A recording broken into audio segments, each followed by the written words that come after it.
রাজা রাজবল্লভের ঘাট, যাকে আমরা বাগবাজার ঘাট বলেই জানি, তার পাশেই আছে মায়ের ঘাট।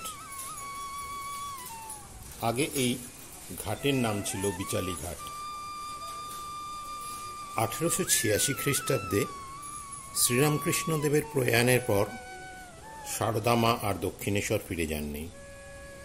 তিনি কলকাতায়, তার বসবাসের নির্দিষ্ট কোনো বাড়ি ছিল না তো, সেই সময় কামারপুকুরে কিছুদিন বাস করেছিলেন। এই সময় তাকে নিদারুণ অর্থাভাবে পড়তে হয়। এই খবর রামকৃষ্ণদেবের শিষ্যদের কানে পৌঁছলে তারা মাকে কলকাতায় নিয়ে আসেন।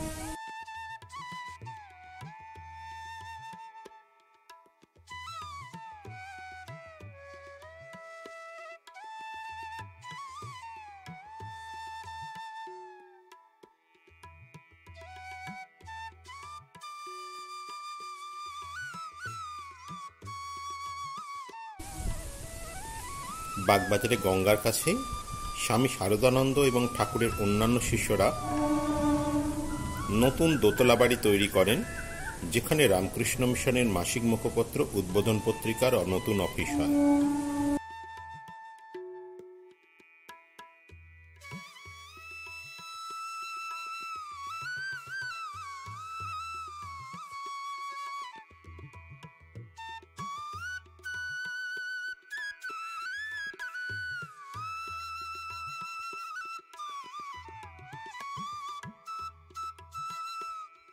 (1909 সালে মাকে সেখানে পাকাপাকিভাবে নিয়ে আসা হয়।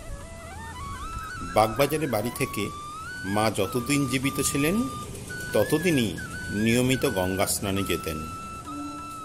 তার ঘরের জানলা দিয়েও গঙ্গা দেখা যেত।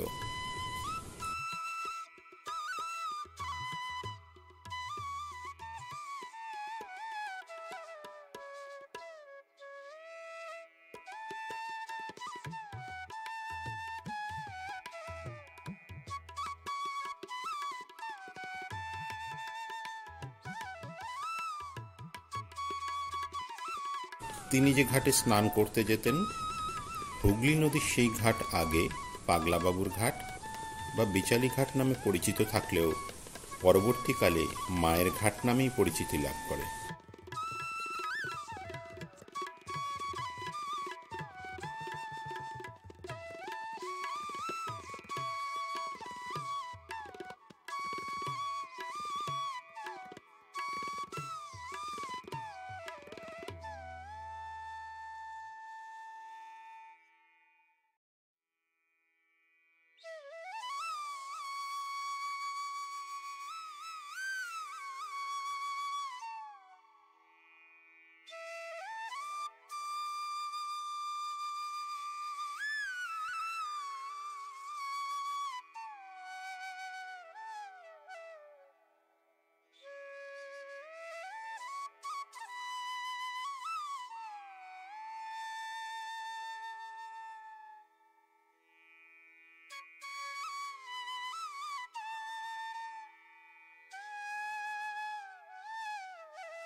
ঠাকুরের জন্মতিথি এবং মায়ের জন্মতিথিতে সারা দেশের এবং বিদেশ থেকেও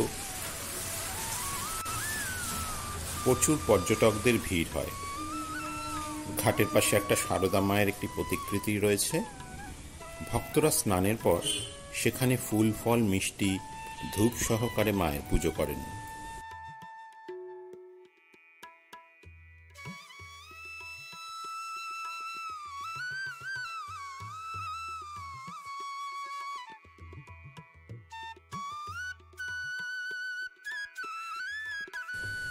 সাম্প্রতিককালে ঘাটে সন্ধ্যাবেলায় গঙ্গারতিরও আয়োজন করা হয়। শ্রী শ্রী মা এবং ঠাকুরের স্মৃতিবিজড়িত এই ঘাট শুধু একটি ঘাটই নয়, মানুষের কাছে এর মাহাত্ম্যও কম নয়। মায়ের ঘাটকে কলকাতার একটি বিশিষ্ট দ্রষ্টব্য স্থান হিসেবে গণ্য করা হয়।